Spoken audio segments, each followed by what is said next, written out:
સંબંધના પ્રકાર. સંબંધના 3 પ્રકાર છે. 1. સ્વવાચક સંબંધ. 2. સંમિત સંબંધ. 3. પારંપરિક સંબંધ. હવે આગળ ભણીએ ત્રણેય સંબંધો. ત્રણેય સંબંધની વ્યાખ્યા આપીએ અને ઉદાહરણથી સમજીએ. પહેલો સંબંધ 1. સ્વવાચક સંબંધ.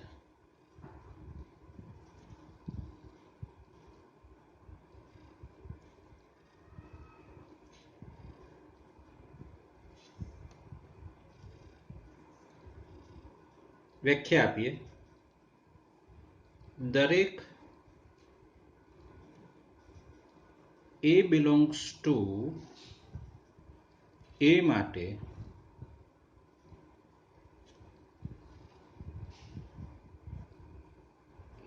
A belongs to R મળે તો અને તો જ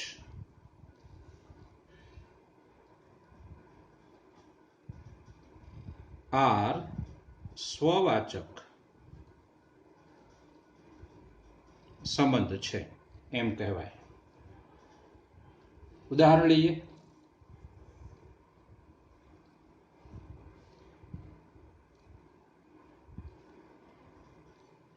ધારો કે A બરાબર 1 2 3.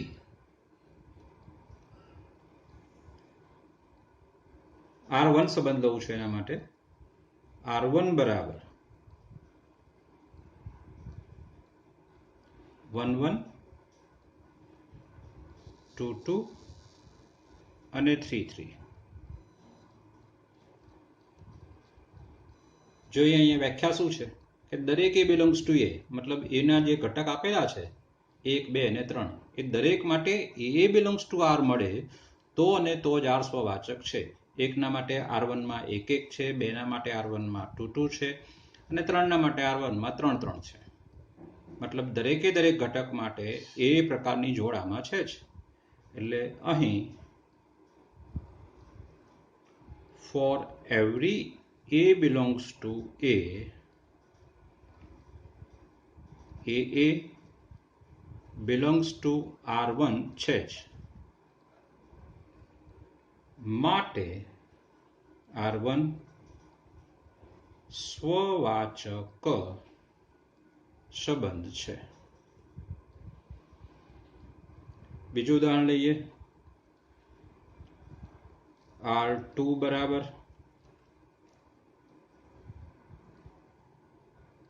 1 1 લઉં છું,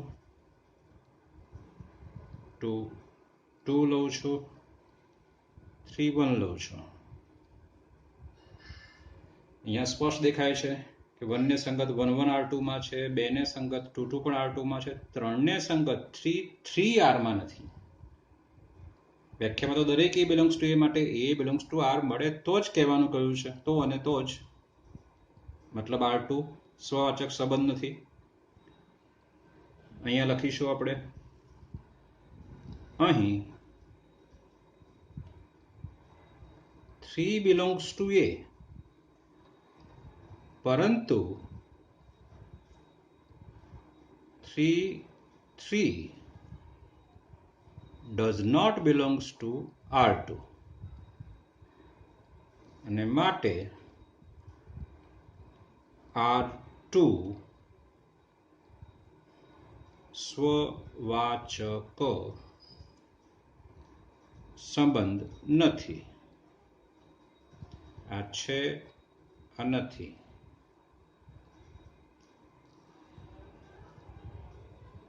ચલો એક ત્રીજું ઉદાહરણ લઈએ.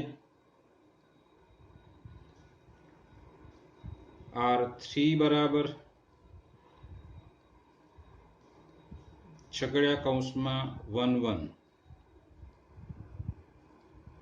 તમે જાતે કહી શકશો કે આ સંબંધ સ્વવાચક નથી. કેમ? એકને સંગત એક એક છે, પણ બેને સંગત બે બે નથી, ત્રણને સંગત ત્રણ ત્રણ પણ નથી. એટલે R3 સ્વવાચક સંબંધ નથી. સારું, ચલો બીજો સંબંધ લઈએ છે.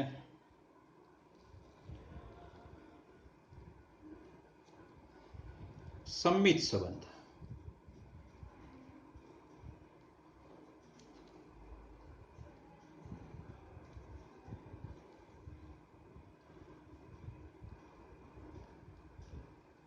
પહેલા વ્યાખ્યા લઈએ આપણે એની.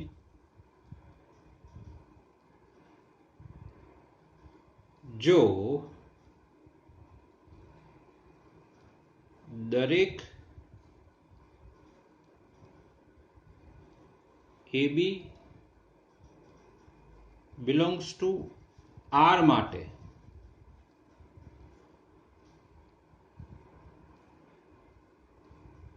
BA belongs to R મળે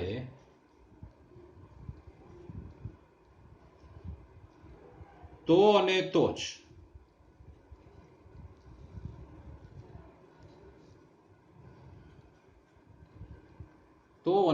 જ R સંમિત સંબંધ છે એમ કહેવાય. ઉદાહરણથી સમજીએ.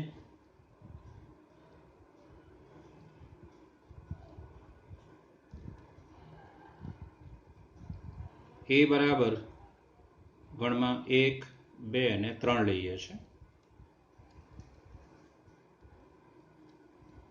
એક સંબંધ લઈએ R1 બરાબર 1 2 અને 2 1.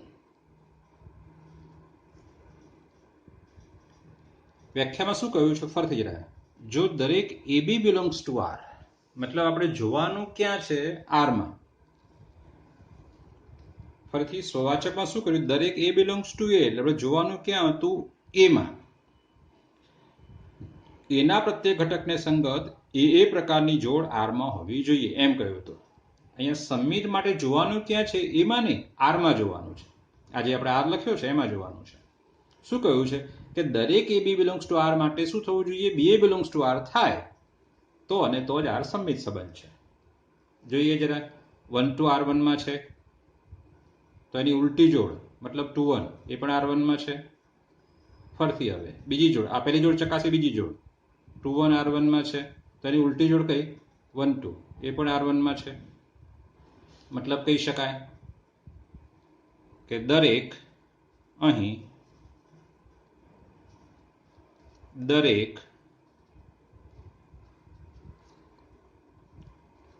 AB belongs to R1 માટે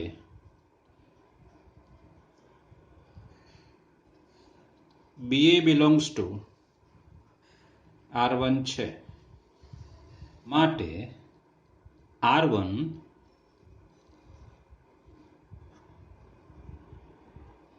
સંમિત સંબંધ છે. ચલો એક બીજો સંબંધ લઈએ. R2 બરાબર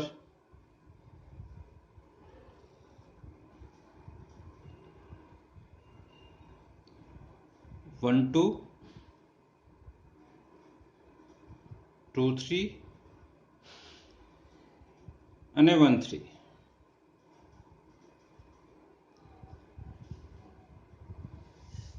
સંમિત સંબંધ ચકાસવાનો છે આપણે. 1 2 R2 માં છે, એની ઉલટી જોડ આમાં મળે છે. 1 2 નું ઉલટું શું થશે? 2 1 નથી જ. બસ હવે આગળ વધવાની જરૂર નથી, સીધું જ કહી દેવાનું છે કે ભાઈ R2 એ સંમિત સંબંધ નથી. ના કહેવા માટે માત્ર એક જ કારણ જરૂરી છે. હા કહેવા માટે બધું જ સાબિત કરવું પડે, બધું જ ચકાસવું પડે. તો લખીશું અહીં 1 2 belongs to R2 પરંતુ 2 1 does not belongs to R2 અને માટે R2 સમમિત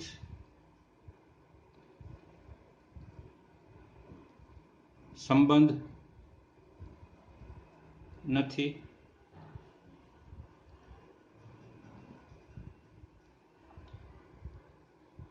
એક ત્રીજો સંબંધ લઈએ, R3 બરાબર 1 1 2 2.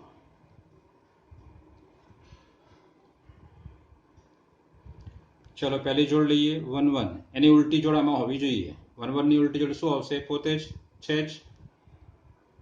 2 2 લઈએ, એની ઉલટી જોડ કોણ આવશે? એ પોતે એ પણ છે જ. એટલે અહીં દરેક AB belongs to R3 માટે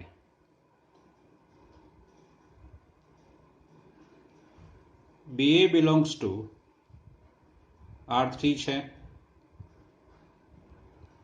અને માટે R3 સમમિત સંબંધ છે.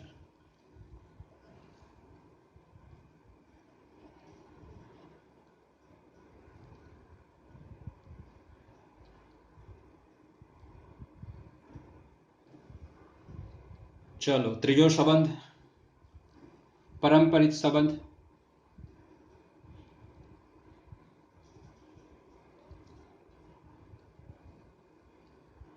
પરંપરિત સંબંધ. પરંપરિત સંબંધની વ્યાખ્યા આપીએ, એને સમજવાની છે. જો દરેક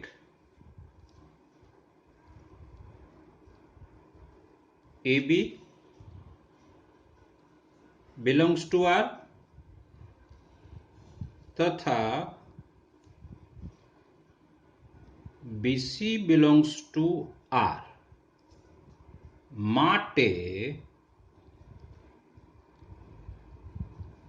AC belongs to R મળે તો અને તો જ R પરંપરિત સંબંધ છે.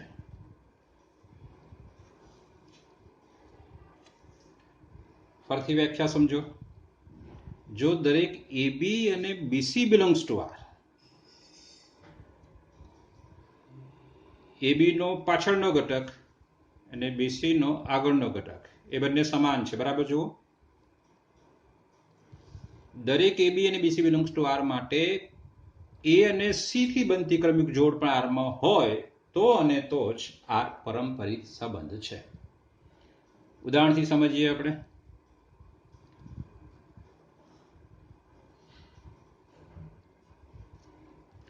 ધારો કે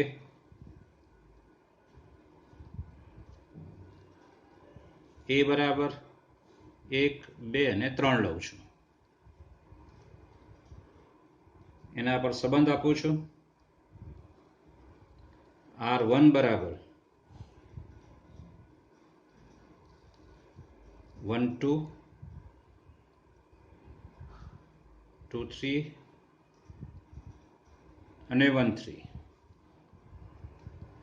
વ્યાખ્યા જુઓ. પહેલા શું કરવાનું છે કે ભાઈ AB અને BC R માં હોવા જોઈએ, પહેલા તો એના માટે જ પછી આ ચકાસવાનું છે. ચલો 1 2 લઈએ અને 2 3 લઈશું, કારણ કે 1 2 નો પાછળનો ઘટક અને 2 3 નો આગળનો ઘટક સમાન છે. તો અહીં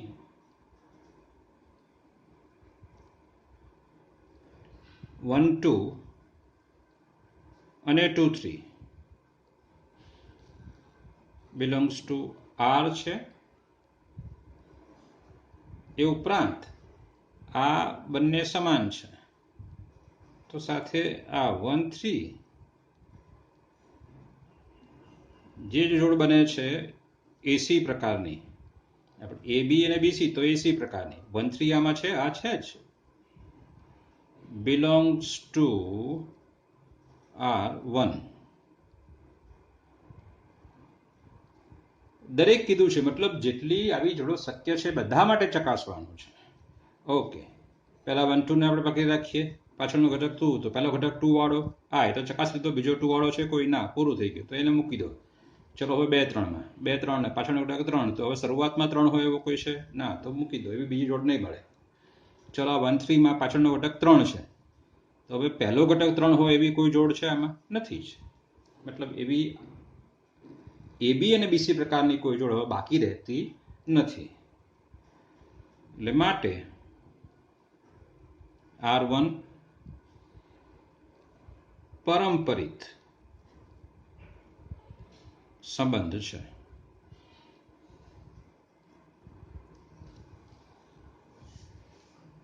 ચલો બીજો એક સંબંધ લઈએ, R2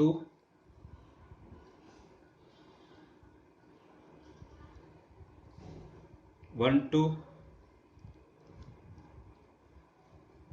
2 1 અને 1 1.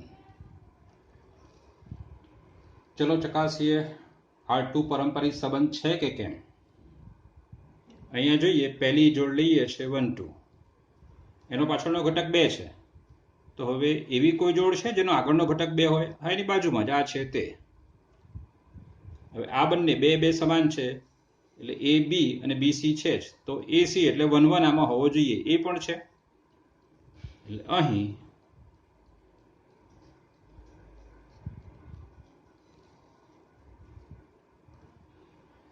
One two 2 1 belongs to R2 તથા 1 1 belongs to R2. ચલો હજુ બાકીની બે જોડ માટે ચકાસવાનું છે કે આવી બીજી જોડો મળે છે ખરું. આપણે આ લઈએ, પહેલા આને પકડી રાખવાનો છે. 1 2 માં પાછળનો ઘટક 2 છે, તો આગળ 2 હોય એવી એક આ એક જોડ ને બીજી કોઈ છે? ના, તો હવે એને છોડી દો. ચલો આ લઈએ છે, આ જોડમાં પાછળનો ઘટક 1, તો એવી કોઈ જોડ છે જેનો પહેલો ઘટક 1 હોય? તો આ રહ્યો, આ બંને સમાન છે, તો 2 1 એમાં મળવું જોઈએ. 2 1 તો આમાં છે જ, એટલે કે 2 1 અને 1 1 belongs to R2 તથા આ બંને સમાન, તો 2 1 એટલે કે 2 1 એ એસી બનશે, પણ 2 1 તો એમાં છે જ, એટલે belongs to R2. ચલો ફરથી હજુ 2 1 શરૂઆતમાં લીધો છે. મારે શું કરવાનું છે કે આ જોડમાં પાછળનો ઘટક 1 છે, તો હવે એવી જોડ શોધો કે જેમાં આગળનો ઘટક 1 હોય. આ તો જોયું, હવે આ પહેલી જોવો જરા, એનો પણ એક પહેલો ઘટક 1 છે. 2 1 પહેલા લખું છું, પછી આ બંને દેખાય છે, સમાન છે, એટલે belongs to R2 છે જ. પરંતુ અહીંયા 2 2 does not belongs to R2 છે. 2 2 દેખાતો નથી આમાં, એટલે માટે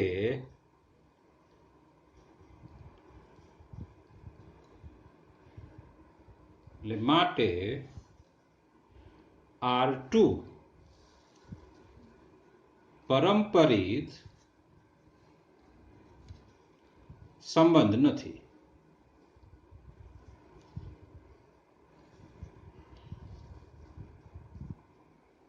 ફરથી એક લઈએ, R3 સંબંધ. બરાબર સમજી લેજો, પરંપરિત સંબંધ એ વધારે સમજવાની જરૂર છે. 1 2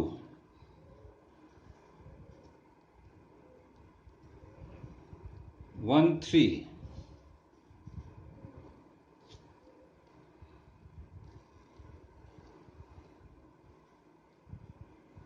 1 1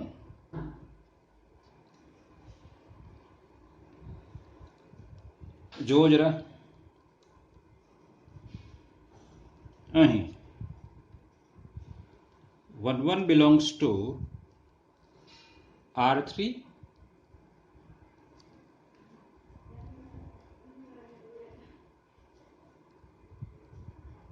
1 3 belongs to R3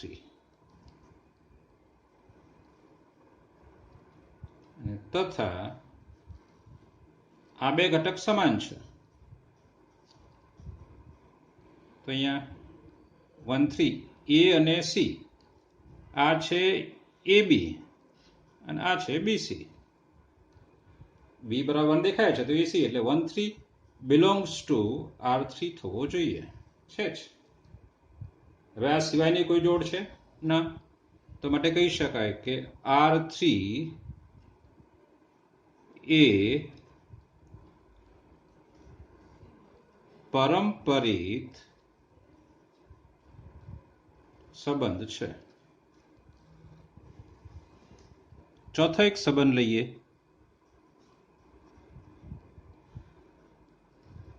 R4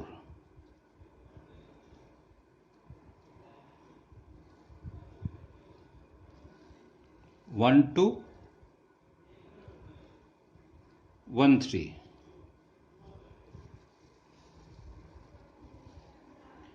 જો આ સંબંધમાં આવી કોઈ બે જોડ છે જ નહીં, AB અને BC બિલોંગ્સ ટુ R 1 2 અને હવે જેનો બીજો ઘટક આ જોડમાં બીજો ઘટક 2 છે, તો હવે એવી જોડ અહીંયા નથી કે જેથી જેનો પહેલો ઘટક 2 થાય. એટલે આને AB કહો તો પછી BC કહેશો કે ને, કારણ કે આ B બરાબર 2 છે તો BC કોઈ આમાં જોડ છે જ નહીં. એટલે અહીં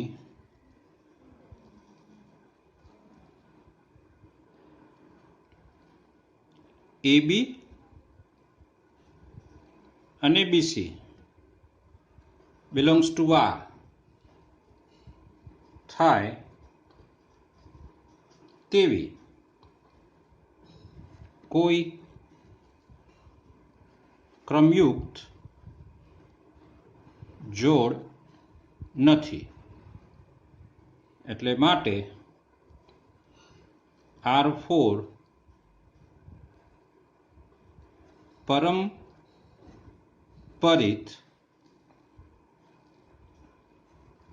સાબિત કરવાનો રહેતો નથી. એટલે માટે R4 પરંપરિત જ છે. આવી બે જોડ એમાં છે જ નહીં તો પછી એને પરંપરિત છે એવું સાબિત કરવાનું રહેતું નથી. એ પોતે પરંપરિત જ છે. સમજી લેજો. આમાં આવી બે જોડ AB અને BC બિલોંગ્સ ટુ R મળે તો જ આપણે બતાવવું પડશે કે પરંપરિત છે. બાકી તો બતાવવાની કોઈ જરૂર નથી, એ પોતે પરંપરિત છે જ. કારણ કે એવી બે જોડ હોય તો AC બિલોંગ્સ ટુ R આપણે બતાવવાની જરૂર પડે, પણ એવી બે જોડ છે નહીં તો માટે આપેલ સંબંધ પરંપરિત છે. છેલ્લો પોઈન્ટ આમાં સામ્ય સંબંધ.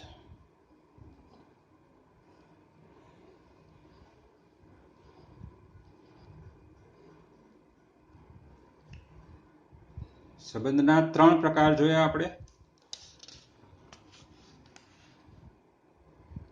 આગળ જોયો એક સ્વવાચક સંબંધ, એ પછી જોયો સંમિત સંબંધ, એના ઉદાહરણ પણ જોયા, અને પછી આપણે છેલ્લે જોયો પરંપરિત સંબંધ. તો હવે આ સામ્ય સંબંધ શું છે? તો જો R એ સ્વવાચક, સંમિત અને પરંપરિત હોય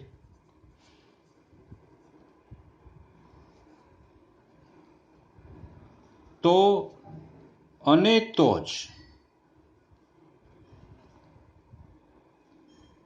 R સામ્ય સંબંધ છે.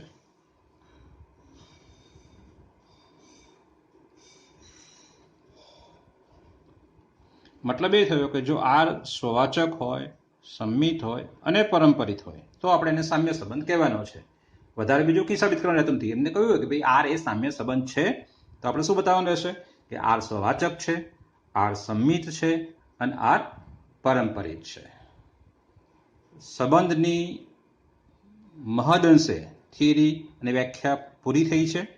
હવે એક પોઈન્ટ નાનો એવો બાકી છે એ જ્યારે દાખલાઓ આવશે ત્યારે આપણે સમજીશું. આના પછીના લેક્ચરમાં આપણે હવે સ્વાધ્યાય શરૂ કરવાના છીએ.